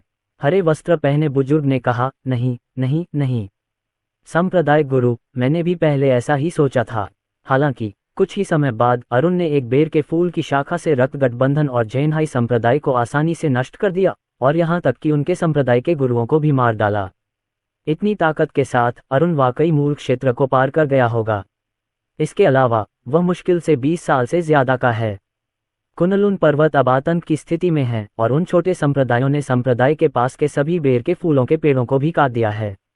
यहाँ तक कि एक अफवाह है कि अगर अरुण के पास बेर के फूल की एक शाखा होती तो देवता भी घुटने टेक कर दया की भीख मांगते। हरे वस्त्र पहने बुजुर्ग की आवाज कांप रही थी। पता नहीं यह संप्रदाय के गुरु की वजह से था या ये शितियान की वजह से। बस्टर्ड! अचानक पूरे हॉल में एक भयंकर गर्जना गूंज उठी। गोल मंच पर बैठा संप्रदाय का गुरु खड़ा हो गया। तुम उस बदमाश से इतना क्यों डर रहे हो जिसे तुमने पहले कभी देखा ही नहीं? तुम मेरे दाव संप्रदाय में रहने के लायक नहीं हो। जैसे ही उसने बोलना समाप्त किया, संप्रदाय के गुरु ने एक कदम आगे बढ़ाया और ऊर्जा की एक अदृश्य लहर उठी और एक तीखे तीर में बदल गई जो हरे वस्त्र पहने बूढ़े व्यक्ति की ओर जा गिरी। नहीं, हरे वस्त्र पहने बूढ़े आदमी का चेहरा राख जैसा हो गया था। वह बचना चाहता था लेकिन उसे पता चला कि वह जम चुका था। संप्रदाय के गुरु का विरोध करने का कोई रास्ता नहीं था। कुछ ही सेकंड बाद तीर उसके शरीर में घुस गया और उसकी जीवन लीला समाप्त हो गई। अध्याय 719। इस दृश्य को देखकर शेष विशेषज्ञ एक के बाद एक घुटने टेकने लगे तथा कुछ भी बोलने का साहस नहीं जुटा पाए। संप्रदाय के गुरु ने सभी पर नजर डाली और ठंडे स्वर में कहा, हमारा दाव संप्रदाय प्राचीन काल से अस्तित्व में है। हमारे लिए कोई भी खतरा नहीं है। चूंकि अरुण के बारे में अफवाहें बहुत भयानक हैं, इसलिए मैं तुम्हें आदेश देता हूं कि उसे ढूंढो और उसे वापस दाव संप्रदाय में ले आओ। अगर मैं 1 महीने के भीतर अरुण से नहीं मिल पाया तो आप सभी को परिणाम भुगतने के लिए मेरे पास आना होगा। यह आदेश सुनकर सबके दिल ठंडे पड़ गए। वे ये शितियान को नाराज नहीं करना चाहते थे, लेकिन ऐसा लग रहा था कि उनके पास कोई विकल्प नहीं था।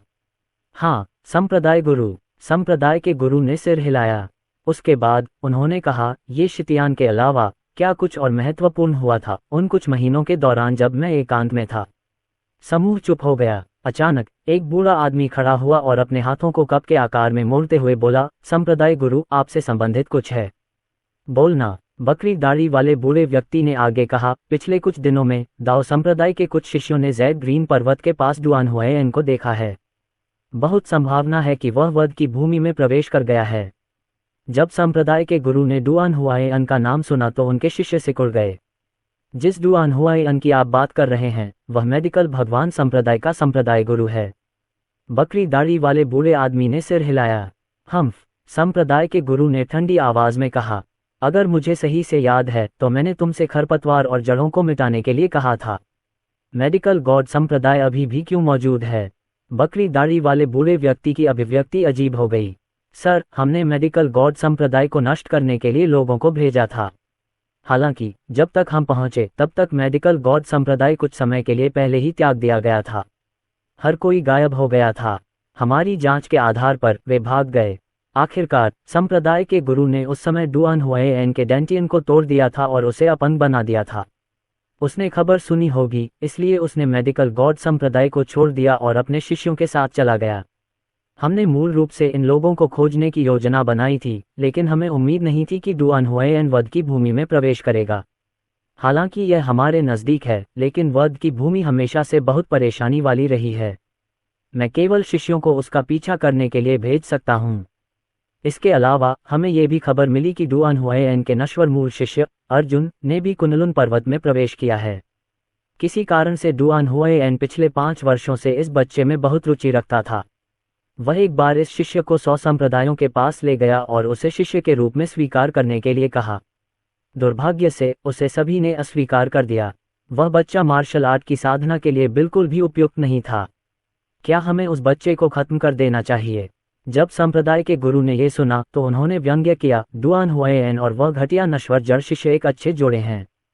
हालांकि ये दोनों दाओ संप्रदाय के लिए कोई खतरा नहीं है, लेकिन मेरा सिद्धांत हमेशा से यह रहा है कि किसी को भी जीवित नहीं छोड़ा जाए।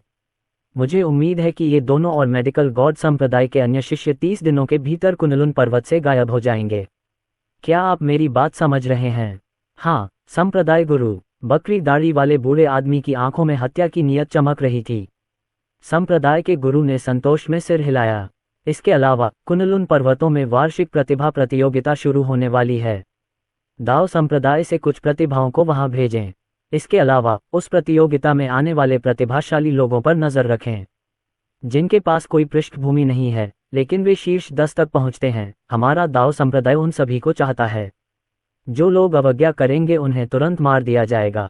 हाँ, संप्रदाय गुरु। अगली सुबह कैपिटल सिटी यूनिवर्सिटी। एक बेंटले कार धीरे धीरे प्रवेश द्वार के सामने रुकी और साधारण कपड़े पहने एक युवक कार से बाहर निकला।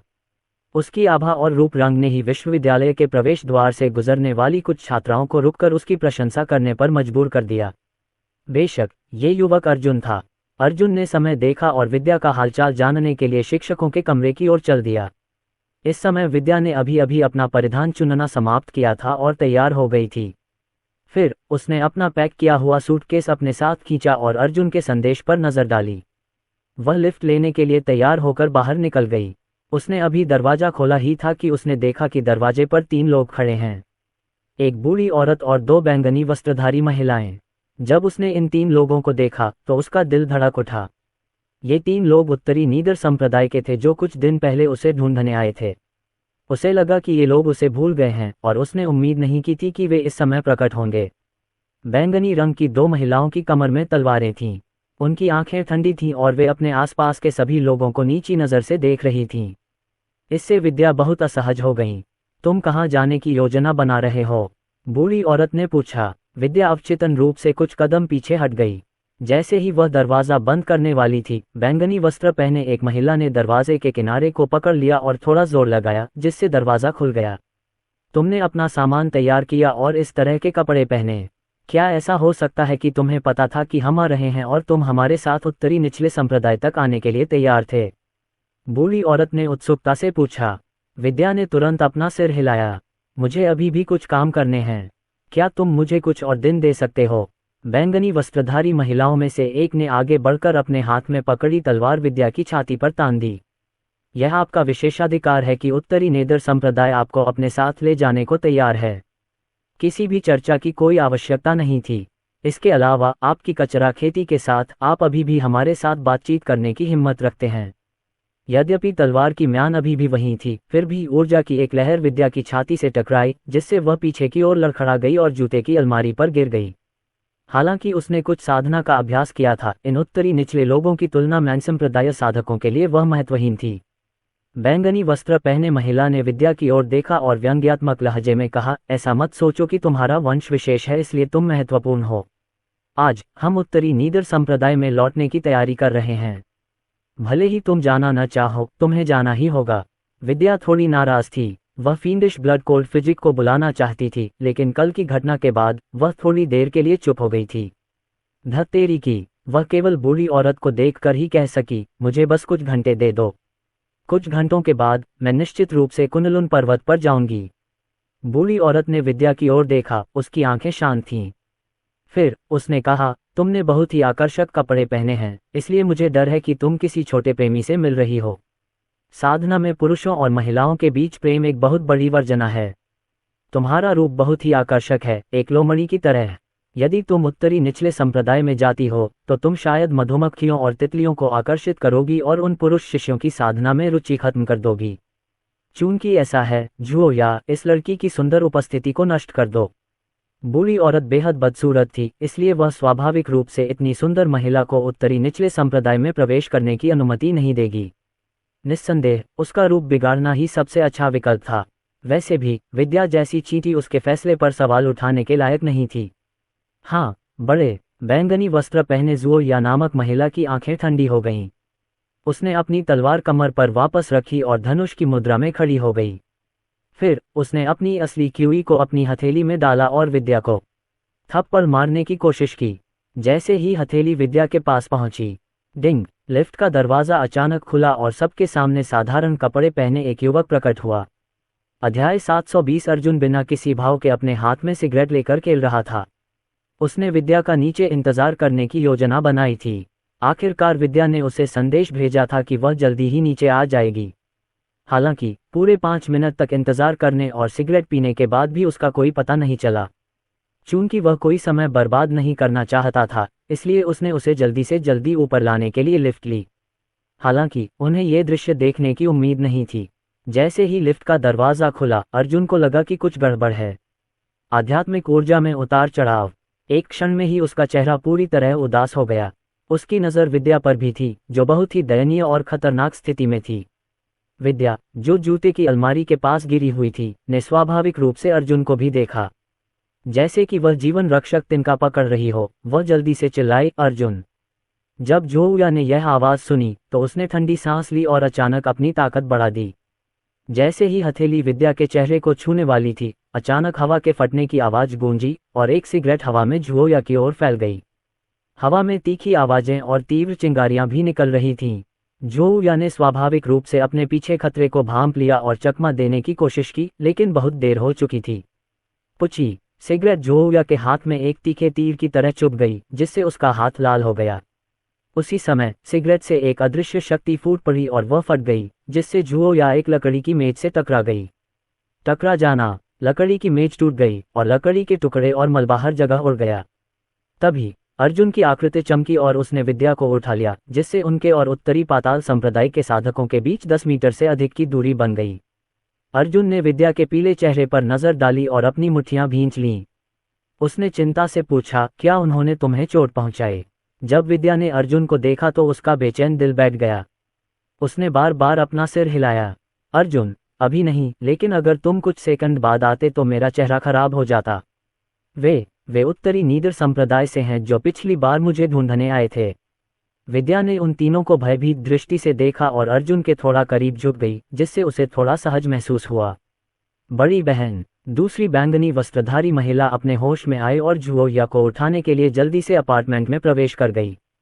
अप्रत्याशित रूप से झुओया ने दूसरी बैंगनी वस्त्रधारी महिला को धक्का दे दिया और गुस्से से कहा, मुझे आपकी मदद की जरूरत नहीं है। फिर उसने अर्जुन और विद्या को घूरते हुए कहा, बेटे, तुमने मुझ पर घात लगाया। तुम नीच छोटे कमीने। वह स्वाभाविक रूप से जानती थी कि अर्जुन एक साधक है, लेकिन उसकी आभा को देखते हुए वह केवल एक पारलौकिक क्षेत्र का साधक था, इसलिए डरने की कोई बात नहीं थी। वह ये बर्दाश्त नहीं कर सकी कि दूसरे पक्ष ने वास्तव में उस पर घात लगाकर हमला किया। बूढ़ी औरत ने झुओया की ओर देखा और उदासीनता से कहा, चूंकि कुछ लोगों ने नियम तोड़े हैं, तो चलो उन्हें मिटा देते हैं। हमें वैसे भी उस लड़की की आत्मा को तोड़ना होगा। हाँ, बड़े। झुओया ने तुरंत अपनी कमर से तलवार निकाली और उसे अर्जुन और विद्या पर तान दिया। छोटी फुहड़, क्या तुम सच में सोचती हो कि तुम उत्तरी नीदर संप्रदाय के खिलाफ खड़ी हो सकती हो, सिर्फ इसलिए कि तुम एक साधक के पीछे खड़ी हो? अगर हम तुम्हें मारना चाहते हैं तो तुम्हें मरना ही होगा। और तुम, छोटे कमीने, अगर तुम मेरे सामने घुटने टेकने और मुझ पर हमला करने वाले हाथ को काटने के लिए तैयार हो, तो मैं तुम्हें तुरंत मौत देने पर विचार कर सकता हूँ। इस समय अर्जुन की हत्या की इच्छा उबल रही थी तथा उसके हृदय में क्रोध उमड़ने लगा था। उसके सामने खड़ी महिलाएं वास्तव में विद्या से निपटने के लिए ऐसे ही क्रूर तरीकों का इस्तेमाल करना चाहती थीं। क्या उन्हें वाकई लगता था कि कुनलुन पर्वतों से आए साधक आसानी से हुआक्सिया में दूसरों के जीवन और मृत्यु का फैसला कर सकते हैं? क्या वे वास्तव में इतने उच्च और शक्तिशाली होने के योग्य थे? झुओया केवल एक संत क्षेत्र साधक था और अर्जुन के ध्यान के लिए पूरी तरह से अयोग्य था। अर्जुन एक कदम आगे बढ़ा और विद्या की रक्षा के लिए उसके सामने खड़ा हो गया। उसने उस महिला से कहा, मैं तुम्हें सिर्फ एक मौका देता हूँ। अपने चेहरे पर 100 बार थप्पड़ मारो और विद्या से माफी मांगो, नहीं तो मैं खुद ही यह कर लूंगा और तुम इसके परिणाम नहीं भुगत पाओगी। हंफ, ऐसी बकवास करने की तुम्हारी क्या योग्यता है? जब झुओया ने ऐसे अहंकारी शब्द सुने तो वह पूरी तरह से क्रोधित हो गई। उसने अपनी तलवार से अर्जुन पर हमला किया और डार्क नॉर्थ तलवार तकनीक का इस्तेमाल किया। तलवार की अनगिनत लंटें अर्जुन की ओर उड़ीं। उत्तरी नीदर संप्रदाय की कुनलुन पर्वत में गहरी नींव थी और उसके कई शिष्य थे और उन्होंने तलवार दाव की साधना की। डार्क नॉर्थ तलवार तकनीक उनकी सर्वोच्च मार्शल तकनीक थी जो उसी क्षेत्र के विशेषज्ञों को कुचल सकती थी। झुओया के दृष्टिकोण से यह पारलौकिक बालक धूल के एक तुच्छ कण के समान था। हालांकि जवाब में अर्जुन ने बस ठंडी सांस ली और एक उंगली बढ़ा दी। तुम्हारे जैसे कूड़े से निपटने के लिए तो एक उंगली भी बहुत है। उसने अपनी सच्ची क्यूई को अपनी उंगली में प्रवाहित किया। वह कुछ कदम आगे बढ़ा और तलवार की एक डोरी पर थपथपाया। डिंग, दोनों सेनाएं अचानक टकरा गईं। झुओया मन ही मन ठंडी हंसी हंस पड़ी। अपनी अल्प साधना के स्तर के साथ वह एक उंगली का उपयोग करके दिखावा करने की कोशिश कर रहा था। वह तो बस मौत को दावत दे रहा था। हालांकि जल्द ही उसकी अभिव्यक्ति जम गई। उसे अचानक एहसास हुआ कि उसके हाथ में आध्यात्मिक तलवार हिंसक रूप से कांप रही थी, मानो वह उस उंगली की शक्ति का सामना नहीं कर पा रही थी। कच, तभी तलवार टूट गई। उसी समय वह युवक उसके सामने आ गया, मात्र 10 सेंटीमीटर की दूरी पर। टकराना, अर्जुन की उंगली ने उसकी तलवार की सारी धागों को तोड़ दिया और उसके माथे की ओर बढ़ गई। अगर वह उंगली उसे छू जाती तो वह मर जाती। नहीं, वह डरकर चिल्लाए। अप्रत्याशित रूप से उंगली रुक गई। वह बच गई। हालांकि इससे पहले कि झुओया कोई प्रतिक्रिया दे पाती, अर्जुन ने अपना हाथ खोला और उसे जोरदार थप्पड़ मार दिया। तुम्हें मेरे दोस्त को ये थप्पड़ मारना चाहिए। झुओया को लगा कि उसके शरीर को किसी रहस्यमयी शक्ति द्वारा रोका जा रहा है। ये युवक कौन था? हुआक्सुआ का ऐसा राक्षसी रूप कब से आया? क्या वह वास्तव में पारलौकिक क्षेत्र का साधक था? उसे ऐसा महसूस हुआ जैसे उसके गालों पर ज्वाला जल रही हो और फिर एक अदृश्य शक्ति उसके शरीर में प्रवेश कर गई। टकराना। वह इसे और सहन नहीं कर सकी और उसने मुंह भर खून थूक दिया, जिससे वह उड़ गई। उसके गाल का एक हिस्सा बुरी तरह से क्षत विक्षत था। अध्याय 721। छोटी बहन, बड़ी बहन, मुझे बचाओ। जिस क्षण झुओया दीवार से टकराए, अर्जुन एक बार फिर उसके सामने प्रकट हुआ। इस बार अर्जुन ने पीछे नहीं हटे हुए अपनी मुट्ठी भींची और झुओया की आध्यात्मिक तलवार को टुकड़ों में तोड़ दिया। बच्चा, रुक। वह उत्तरी नीदर संप्रदाय की सदस्य है। तुम्हें उसे छूने का कोई अधिकार नहीं है। बैंगनी वस्त्रधारी महिला और वृद्ध महिला हमला करने ही वाली थी, लेकिन अर्जुन नहीं रुके। उत्तरी नीदर संप्रदाय, ये कुनलुन पर्वतों में शीर्ष संप्रदायों में से एक भी नहीं था। तलवार का टूटा हुआ आधा हिस्सा बाहर निकल आया। झुओया की आंखें चौड़ी हो गईं जब एक ठंडी चमक उसके सिर को उसके शरीर से अलग करती हुई गुजरी। ये सब करने के बाद अर्जुन की हड्डियां कंपा देने वाली निगाहें उस बूढ़ी औरत और दूसरी बैंगनी वस्त्रधारी औरत की ओर गईं। मुझे महिलाओं को मारना पसंद नहीं है, हालांकि मैं आज एक अपवाद बनाने को तैयार हूं। अगली बारी तुम्हारी है। तभी अर्जुन की आकृति चमक उठी और पलक झपकते ही वह उनकी ओर बढ़ चला। बैंगनी वस्त्र पहने महिला डर गई, लेकिन फिर भी उसने रक्त की एक बूंद निकाली और उसे अपनी तलवार में भर लिया। फिर उसने अर्जुन के महत्वपूर्ण बिंदुओं पर निशाना साधा। हालांकि इस समय अर्जुन को रोकना असंभव था। बैंगनी वस्त्र पहने महिला ने हमला करने से पहले ही अपनी तलवार की धार को अपनी उंगलियों से पकड़ लिया। फिर उसने अचानक तलवार घुमाई और उसकी गर्दन पर निशाना साधा। बैंगनी वस्त्र पहने महिला की आंखें सिकुड़ गईं। वह कुछ कहना चाहती थी, लेकिन उसकी बातें और जीवन तब समाप्त हो गए जब तलवार उसकी गर्दन में घुस गई। एक और व्यक्ति की मौत।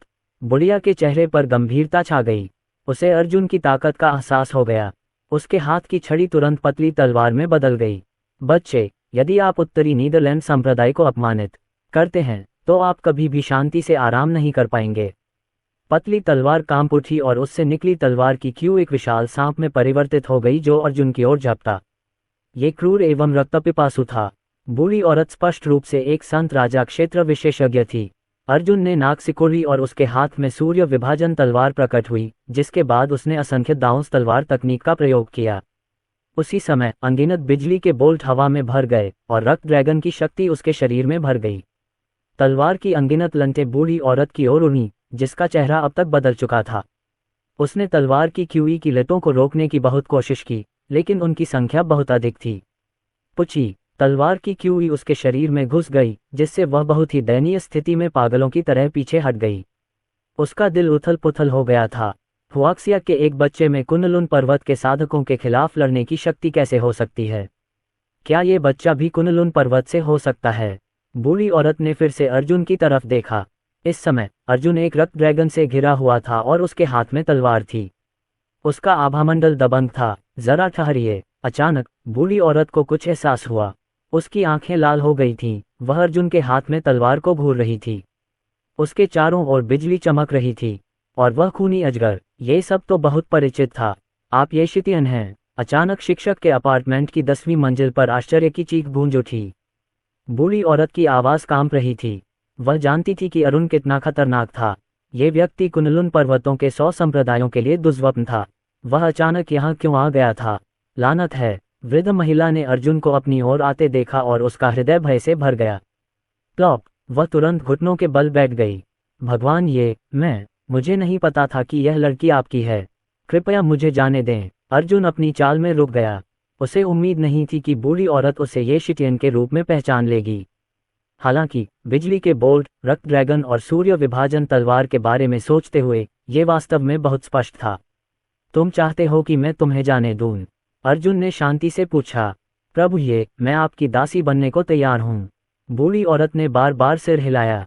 आप जो भी मुझसे करवाना चाहेंगी मैं वही करूंगा। मैं ये सब सिर्फ इसलिए कर रहा हूँ क्योंकि संप्रदाय के गुरु ने मुझे ऐसा करने को कहा है। सर, मैं तो बस एक सेवक हूँ। कृपया मेरी जान बख्श दीजिए। चूंकि आप जानते हैं कि मैं ये शैतान हूँ, तो आपको ये भी पता होना चाहिए कि मैं कभी किसी को जीवित नहीं छोड़ता। ये सुनते ही बुढ़िया का चेहरा पीला पड़ गया, लेकिन इससे पहले कि वह कुछ कर पाती, अर्जुन की हथेली उसके सिर पर आकर लगी। बूढ़ी औरत खूनी धुंध में बदल गई, जिसे तुरंत रक्त ड्रैगन ने निगल लिया। फिर अर्जुन ने राजवीर राणा को फोन किया और उसे डाक हॉल से किसी को भेजने के लिए कहा ताकि वह इस घटना के बाद की स्थिति को संभाल सके। ये सब करने के बाद अर्जुन ने घबराई हुई विद्या की ओर देखा। यद्यपि विद्या ने उसे लोगों को मारते देखा था, परंतु उसने उसे कभी इतनी शक्ति के साथ विस्फोट करते नहीं देखा था। मिस्टर अर्जुन, ये क्या कुनलुन पर्वत ऐसे ही हैं? अर्जुन ने सिर हिलाया। हमने अभी तक यात्रा शुरू नहीं की है, इसलिए पछताने में देर नहीं हुई है। अगर तुम यहाँ रुकोगी तो मैं तुम्हारे लिए कुछ सुरक्षात्मक ताबीज बना दूंगी। वे तुम्हारी रक्षा के लिए पर्याप्त होंगे। विद्या ने जल्दी से अपना सिर हिलाया। अर्जुन, मुझे इसका कोई अफसोस नहीं है। मैं बस इतना कहना चाहता हूँ कि कुनलुन पर्वत बहुत शानदार हैं। अर्जुन अवाक रह गया। वे दोनों नीचे गए और बेंटले में बैठ गए। विद्या खुद को रोक नहीं पाए और बोली, अर्जुन, उस बूढ़ी औरत ने तुम्हें ये शैतान क्यों कहा? क्या तुम्हारा कोई और नाम है, या उसे कोई गलत व्यक्ति मिल गया? अर्जुन ने इस पर विचार किया और इस बात को गुप्त रखने का निर्णय लिया। उस महिला ने शायद गलत व्यक्ति को पकड़ लिया, अन्यथा मैं कुछ नहीं कर पाता। विद्या, एक बात याद रखना, जब तुम कुनलुन पर्वत पर पहुंचोगी, अगर कोई तुम्हें चोट पहुंचाने की हिम्मत करे तो उसे यह नाम बताना। शायद इससे तुम्हारी जान बच जाए। विद्या ने सिर हिलाया। आधे घंटे बाद अर्जुन, सान्या, विद्या और विमला एक निजी जेट में सवार होकर कुनलुन पर्वतों के लिए रवाना हुए। विमान में अर्जुन को कुछ अजीब हरकतें साफ साफ महसूस हो रही थीं। उसने संसार कब्रिस्तान की तरफ देखा और पाया कि यह किसी कब्र के पत्थर से नहीं, बल्कि कोने में रखे जेड टोकन से आ रही थी। जेड टोकन प्रकाश के साथ टिमटिमा रहा था और पाठ की एक पंक्ति चमकती रही। अर्जुन की आंखें सिकुड़ गईं। उसने जेड टोकन अपने हाथ में पकड़ लिया और उसे कुछ महत्वपूर्ण बात याद आ गई। वार्षिक कुनलुन पर्वत प्रतिभा प्रतियोगिता शुरू होने वाली थी। उस समय उनके गुरु ने बड़ी मुश्किल से एक स्थान प्राप्त किया था, लेकिन वे कुनलुन पर्वतों में विभिन्न संप्रदायों के लिए हंसी का पात्र बन गए थे।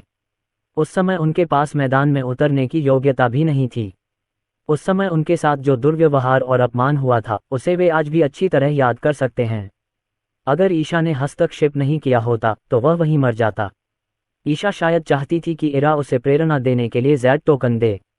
अर्जुन ने बादलों के नीचे पर्वत श्रृंखला और शहर को देखा। उसने अपनी मुट्ठी भींच ली और उसके हाथ की रोशनी टिमटिमाने लगी। अब समय आ गया था कि वह व्यक्तिगत रूप से अपनी खोई हुई कुछ चीजें वापस ले ले। नश्वर जड़ें। मेडिकल भगवान संप्रदाय से एक निकम्मा, कोई ऐसा व्यक्ति जिसे 100 संप्रदायों ने अस्वीकार कर दिया था। चूंकि मैं इस बार वापस आ गया हूं, मैं तुम्हें दिखाऊंगा कि अप्राप्य होने का क्या मतलब है। स्टोरी पसंद आई तो लाइक और शेयर करना न भूलें। हमारे टेलीग्राम चैनल को ज्वाइन करने से आपको नई स्टोरीज और अपडेट्स मिलते रहेंगे। ज्वाइन करने के लिए लिंक पर क्लिक करें।